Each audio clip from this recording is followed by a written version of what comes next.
Let me ask you guys a question. I guess you guys can't answer because of time, but have you ever, I think we've all been scared of things in life, whatever, but have you ever had that moment where you just were genuinely terrified? Like you were scared. And forgive me if I've shared this story here. I want to share it again. I always told myself I'll never be that pastor, but well, here we are. Um,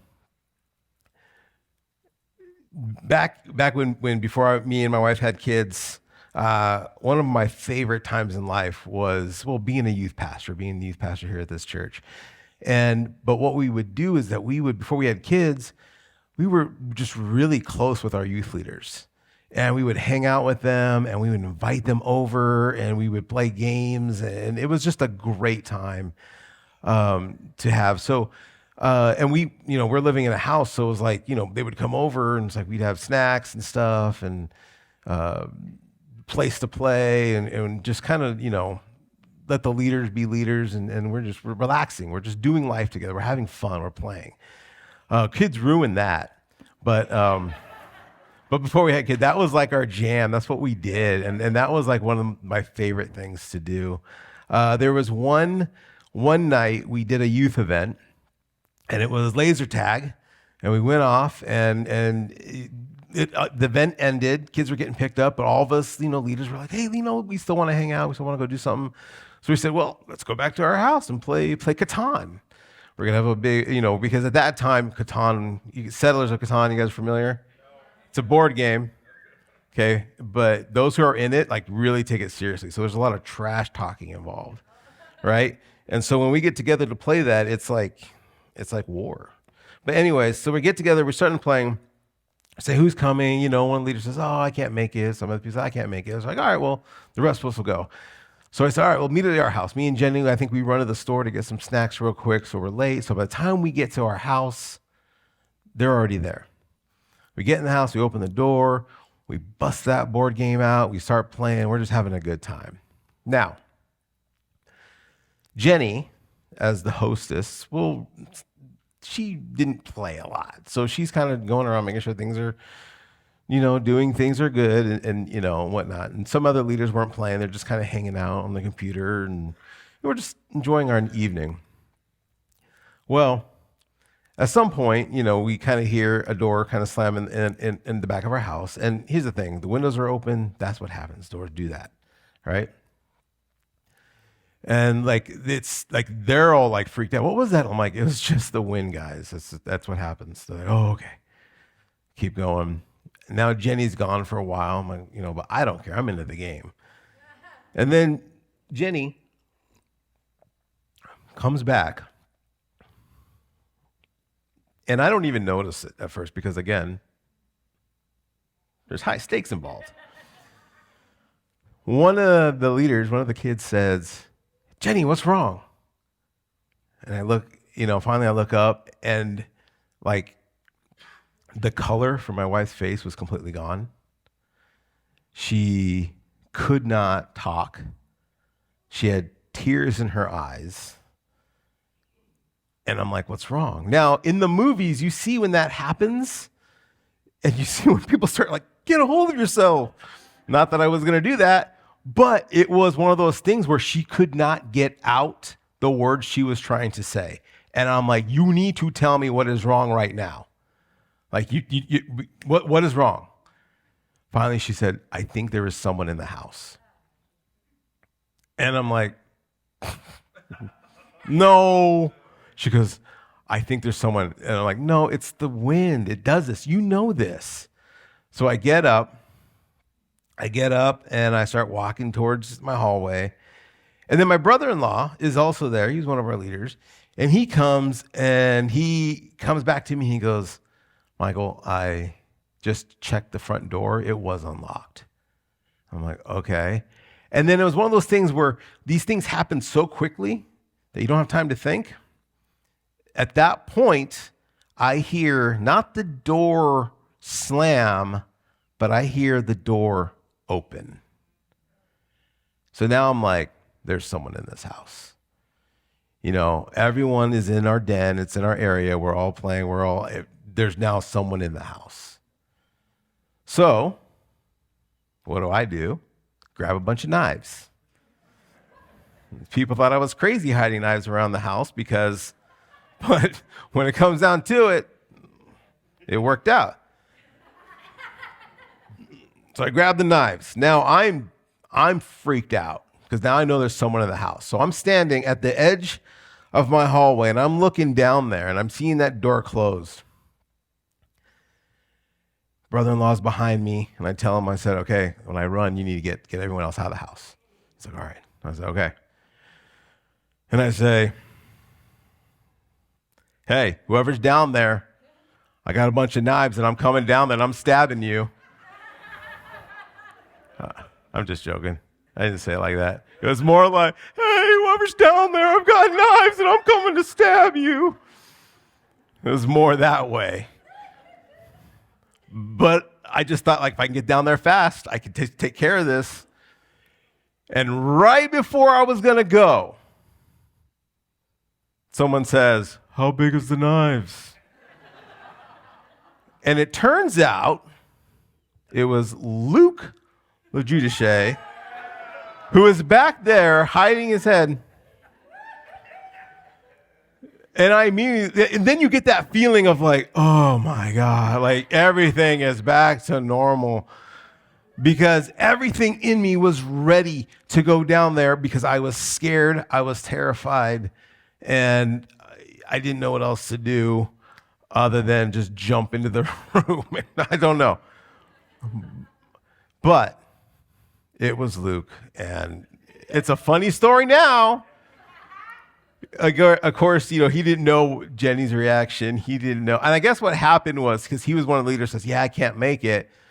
But he did show up. And then when we were in the house, the other leaders let him in to go in and pull the prank on us. Now, being a prank guy myself, that was a good one. Also, we could have ended up on the news. So when you do your pranks, make them good, but don't make them newsworthy good, because it could have gone bad real quick. All right, well, what does that story have to do with today? I don't know, but I tell you, once you start really reading this Bible and you start learning it and want to, do the things, you come across a verse that completely terrifies you. And today I want to talk about one of those verses. What does this mean? And I know the first time I read it, it freaked me out because it was always like this possibility.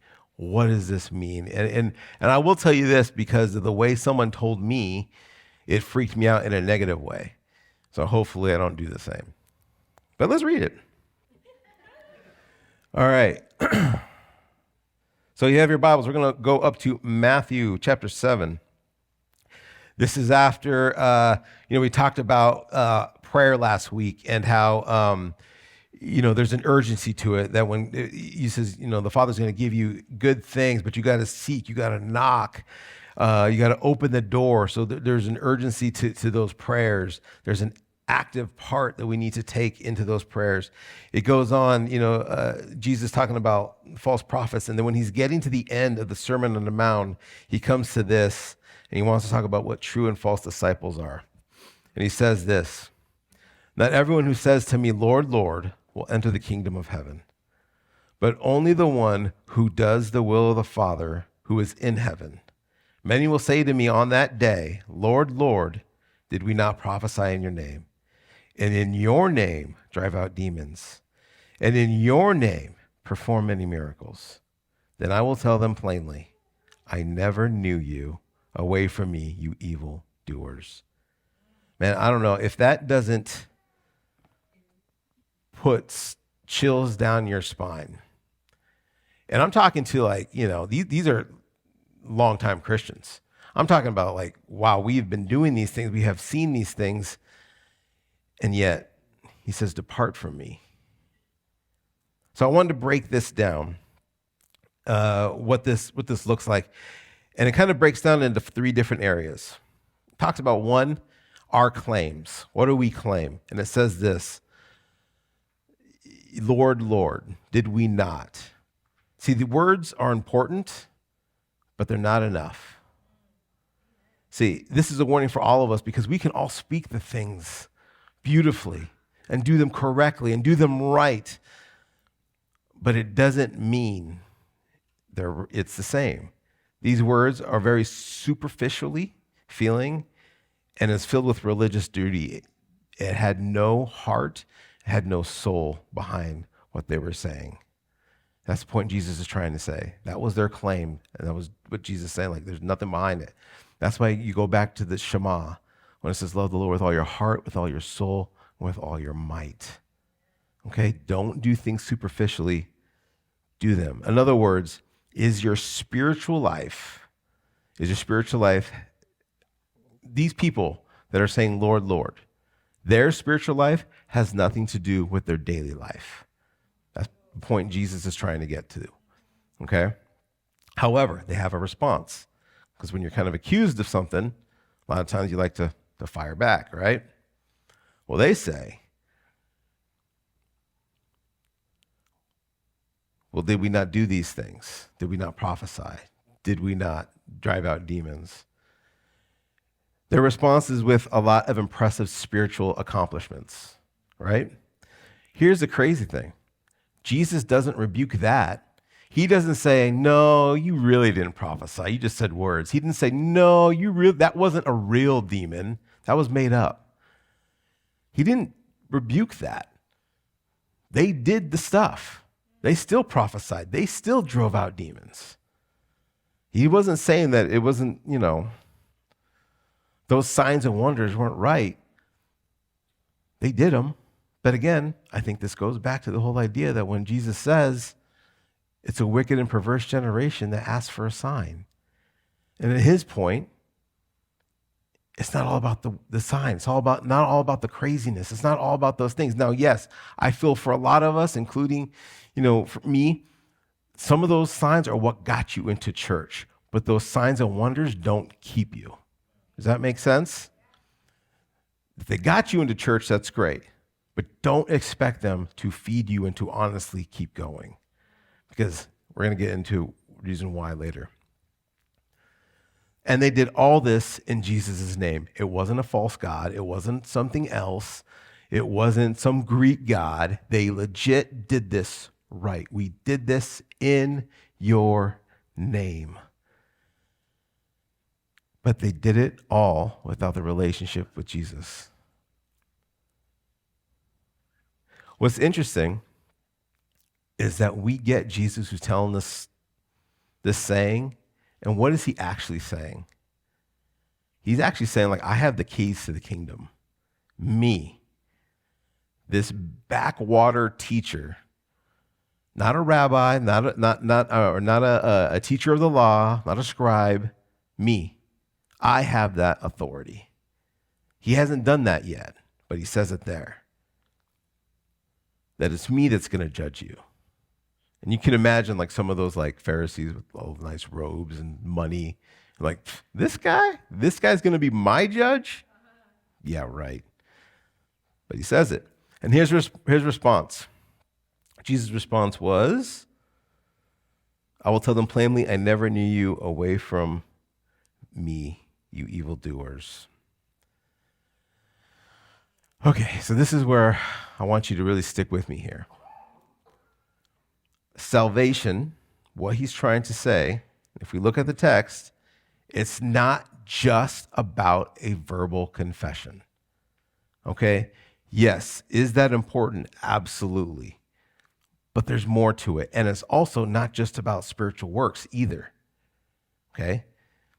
Knowing Jesus and being known by Jesus, the ability to connect with him, that is the free gift that is offered through Christ's death and resurrection on the cross. When we talk about that's what he gave us, that's what it is. To be known and to know Jesus, to be known and to know God. But you got to think, man, It's a terrible word to hear. That's what scares me, is that Jesus is going to say, depart from me, I never knew you. Be gone. Oh, that's a terrible word. That's a terrible word for anyone to have to hear and have to experience because they think they've done it, and when actually they did it wrong. And again, these are not people that when it's a time of judgment that Jesus is saying, hey, you've lost your salvation. No, these are people that never really had it to begin with. Does that make sense? I never knew you. Back again, when I was a youth pastor, you also have to deal with parents. It's part of the job. It's not just fun with the kids, but you got to deal with parents.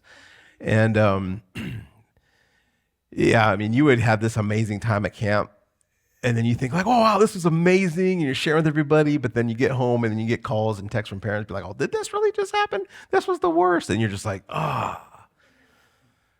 I experienced it. Josh, I think you experienced it. I know Mandy did, because I remember the first time it happened to her, and I'm like, oh, I'm sorry, but that's just the way it is.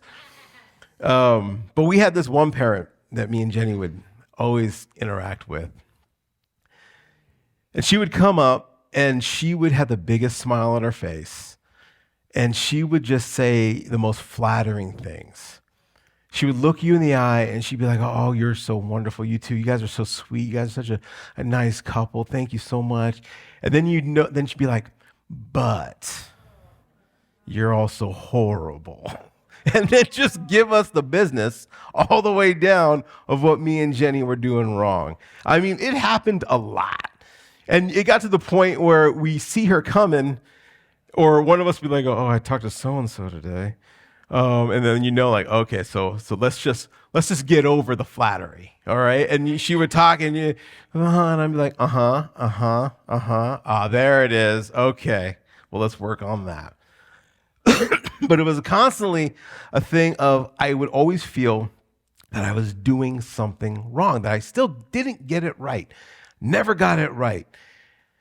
And again, it's the same thing with this. I don't want us to read this and think that, oh, somewhere we're getting this wrong. Now, yes, if there is an area in your life that like it is maybe you are getting it wrong, then yeah, let's fix it. But I also don't want to freak you out to think like, oh man, I've been doing it this wrong this whole time if you haven't. Does that make sense? So whenever someone told me this verse, it was always like, and when I tell you plainly, I never knew you, away from you, you evildoers. And they would drop it and be like, that's it. Go off and do with that the way you think you should do with that. And you're like, what? But no one hardly ever read the verses that followed it. Because Jesus did give us that answer. How do we not end up being like those evildoers? How do we not end up like being those people that do all the works, that chase after the works, but yet never knew Jesus? And Jesus plainly tells us next. So we're going to read verse 24. Because Jesus says clearly is therefore, meaning, I don't know, in your Bibles, does it like break it apart? Okay? Whoever did that, they shouldn't have done that. Probably save a lot of headaches and fear. Why break this up? Because it clearly is the next very thing he says, and he says, therefore, everyone who hears these words of mine and puts them into practice is like a wise man who built his house on the rock. The rain came down, the streams rose, and the winds blew and beat against that house. Yet it did not fall because it had its foundation on the rock. But everyone who hears these words of mine and does not put them into practice is like a foolish man who built his house on the sand. The rain came down, the streams rose, and the winds blew and beat against that house, and it fell with a great crash. So how does Jesus answer that? He gives us a story. Now, I did say there's an answer. It doesn't mean we're going to like the answer, but there is an answer. Two builders, two architects. They come in and they're going to build a house. They build it to the exact same specifications. They have the same rooms, the same doors, the same everything. and they strive to build the house. They do everything they have to do to make sure that that house gets built. And I don't know, I've never built a house, but I follow people on YouTube that build houses. And it seems pretty, time consuming and arduous and hard. And there's a lot of hard work. And there's a lot of dedication. And they should be proud. And so when they finally build this house, they're both proud.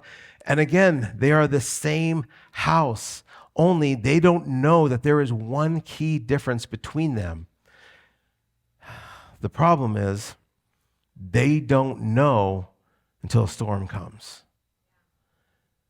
The storm exposed it, and it was the foundation. And see, when Jesus, in these times, when they mentioned storm, it was like the biggest thing to fear. Everyone feared storms. Everyone had to prepare for storms. Everyone knew that when a storm came, there was going to be destruction, there was going to be pain, there was going to be sorrow. No one's getting out of this completely alive, right? Storm was the big bad of those things. They were scared. That's why other religions worship storm, because they'd pray and do things so that there would be no storms and all that kind of stuff. So it'd be like in my parents' generation, it was like nuclear war. Like you got kids training and getting in hallways on how to, because nuclear war was so prevalent. In my generation, I guess now it's robots and AI. What is the big bad that we need to fear? I don't know. But every generation has something that, and for the storm, when he says storm, everyone knows how bad what that's going to mean and what that's going to do. And basically he is saying that, look, your foundation, that storm is going to come to the guy who built the house, right? To both you guys. The storm is coming to everyone. Everyone will be hit with a storm. Now, understand the second builder. This isn't a story. Jesus is not telling a story about two different foundations. He's not. It's more about neglecting the foundation. This builder, he didn't go out to be like, oh, I think this is a great place. I'm just going to, I know it's sand, but that's cool because it's like I got beachfront property. You can go do yours on the rock. You're going to be hard to sleeping, but I got the comfy sand. He didn't go out knowing what he was knowing, right? He built that house with as much pride and with as much help as the other guy. But that storm revealed that he had no foundation, and he lost it. Hearing God's word is not enough to provide a secure foundation. You also have to be doers as well. It's got to be both. Now look, here's the deal.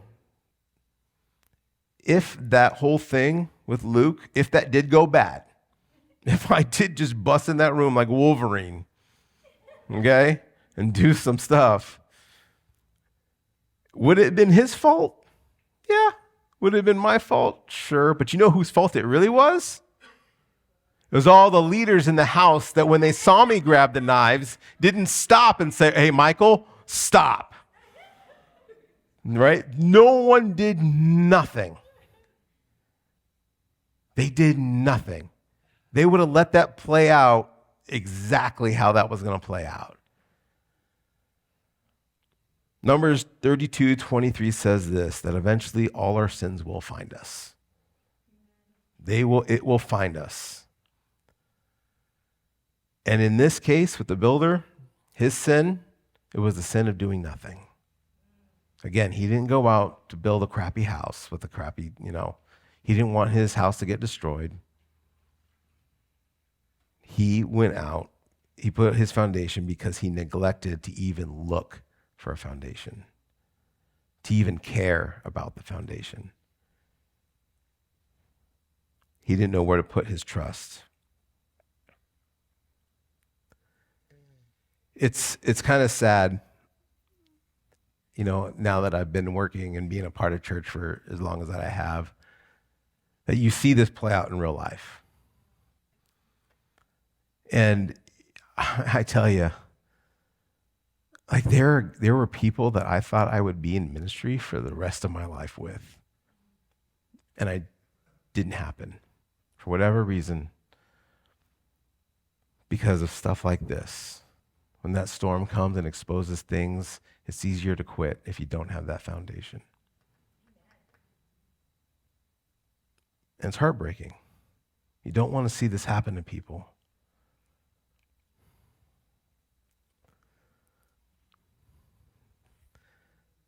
Matthew 7:28. When Jesus had finished saying these things, the crowds were amazed at his teaching, because he taught as one who had authority and not as teachers of the law. The builder, didn't put his trust in Jesus. That was the foundation.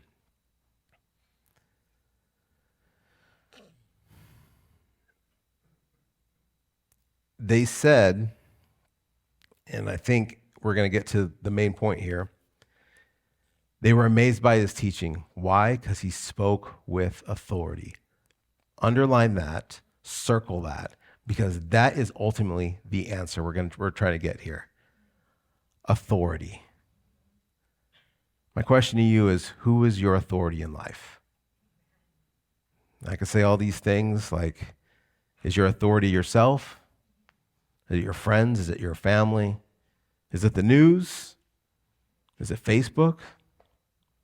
Is it, oh man, I'm going to say it. Is it a political candidate? Who's your authority? That's how he wraps up the Sermon on the Mount.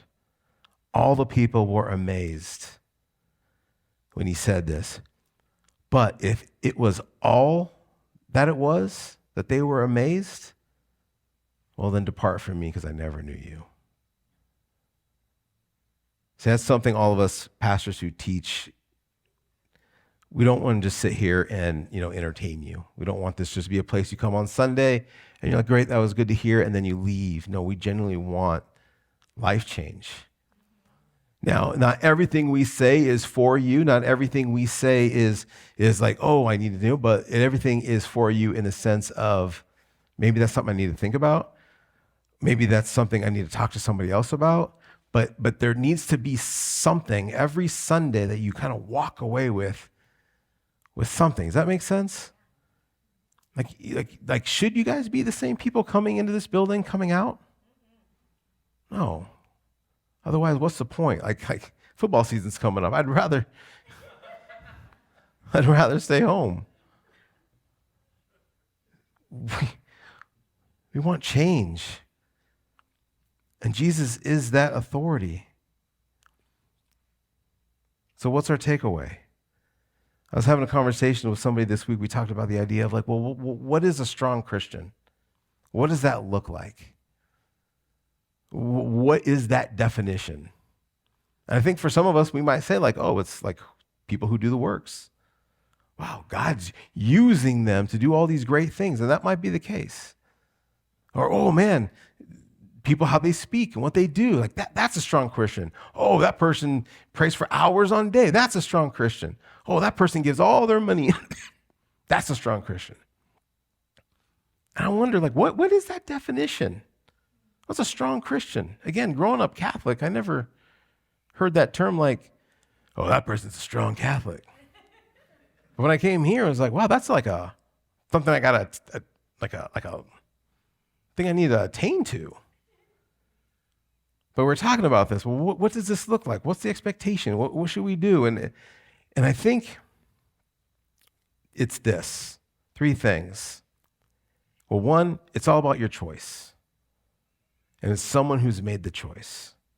And the first thing is this. Have you chose that relationship?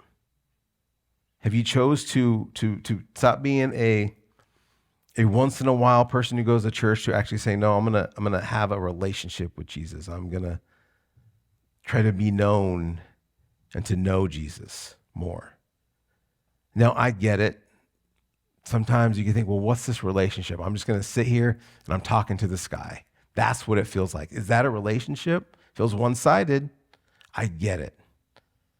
I felt that way too.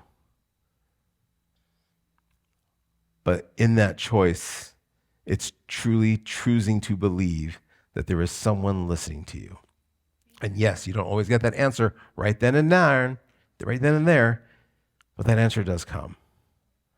There is someone listening to you, and it's choosing that relationship. So it's asking yourself, is the relationship real or is it superficial with Jesus?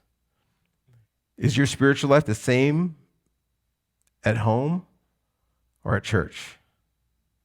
Okay? So it's choosing the relationship. Second thing,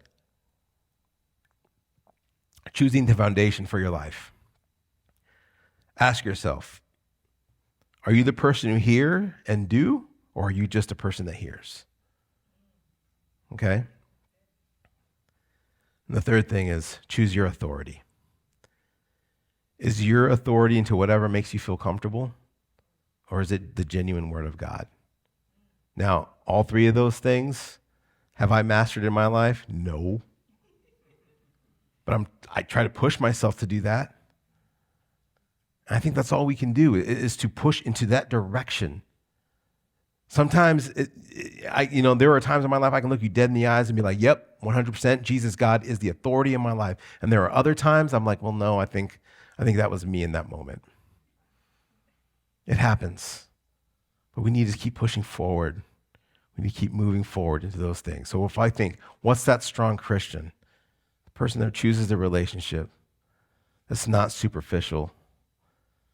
The person that has that foundation and has made Jesus the authority in their life. I go back to that lady that would, say all the things, the flattery things, and then all of a sudden, but, okay, so she wasn't always completely wrong. Like there were times that were like, okay, yeah, you're right on that. And as much as I did not like being in those positions with her, as much as I tried to avoid her, man, I respect her because she came to me or Jenny and she had a problem with something, and so she did things right. Okay? She wasn't talking behind my back, because believe me, I've had parents do that. I've had parents, they'll go to Pastor Josh, and Josh says, I got to talk to you about something. This happened. I'm like, well, why didn't that parent come to me?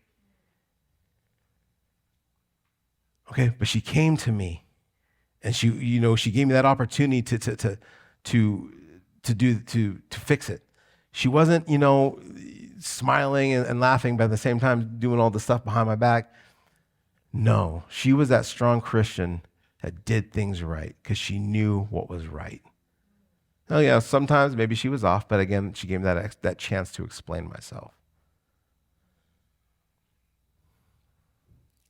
So she chose all those things, and it's hard. I get it. It is easier to say these things, to not have confrontation. But she chose the hard thing because her foundation was secure. Does that make sense? All right, if I can have the band come on up. See, what's a strong Christian? The ability to choose, but also knowing that God respects and loves you enough to give you that choice. He gives you that choice to choose. So let me open up to 1 John real quick, or I'm just going to read it. It's one of my favorite verses. I've said this a lot in the sermons. I think it's just who I am. It's the idea that we love because God loved us first. Our ability to do anything is because God did something first. Again, going back to the Shema, love the Lord with all your heart, with all your soul, and with all your might. It all comes down to love. That is the thing that's starting way back in the Old Testament that God has required of you, is to love. It's where it starts. That's our foundation, is to love and to always remember that he loved us first. God requires that love. And when we get it, when we understand that we have a God that loves us and we love him back and we are known by him, then everything else comes freely. Then giving our time, giving our energy, giving our money, that becomes easier. Why? Because we loved God first. Again, I have seen people come in that are faced with a storm, right? And they had a bad foundation already. And then they come in and they think the way to fix it is to give all those things first: time, energy, money. And after that, then love God. They fail every single time. You have to love God first before you do those other things. And then Jesus, he then takes it a step further in Matthew when he says, yeah, once you learn to love God, then loving your neighbor as the same way as you love yourself. It becomes easier if the foundation is based on love with God. And knowing that that foundation is not something that we have to earn or attain or get, because he already gave it to us first. He loved us first. That foundation is so easy to get, but we have to love him first. Now, here's the last thing. My wife, had a dinner with my wife, and we were talking about things, and she broke something down for me that I'd never thought before. She talked about the idea of how Jesus sets a table for us in front of our enemies. Now, I've heard that verse, but I always thought that verse meant? What I thought it meant was, he sets a table in front of our enemies so that we can relax and look at our enemies and be like, look what I got. I've done everything right. Look what I've got. Which probably says something about me, but whatever. But what she told me was like, I'd never thought of it this way, but the idea is like, no, he sets a table in front of your enemies, meaning that you're going to be in dinner, you're going to be eating the things of God, but there's an enemy still talking to you. There's an enemy still messing with you. And if there's one thing that I believe that God does know, is that he knows that in this day and in this generation and the influence of this world, it is hard to love him.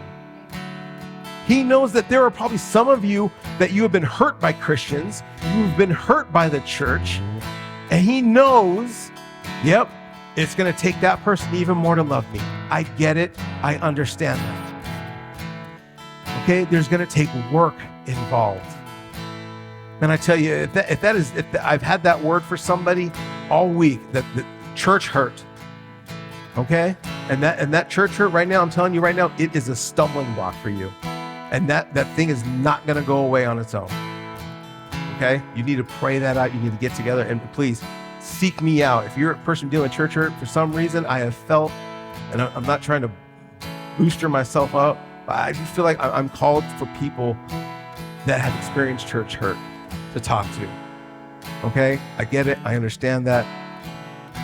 But if you're someone that has been dealing with that, God knows that it is hard to love him because of the influences of this world. And it may be impossible. I mean, it's not going to come easy, but it's not impossible. So maybe for you, victory this week looks like you're just going to turn around and face him. Maybe you're not ready to walk. Maybe you're not ready to talk. But maybe victory for you looks like just turn around and look at the God who has loved you and has not stopped loving you. You can learn to walk later. That could be next week's thing. But just turn to him. Just remember always that God loved you first. Be that strong Christian and have that as your foundation. God loved you first.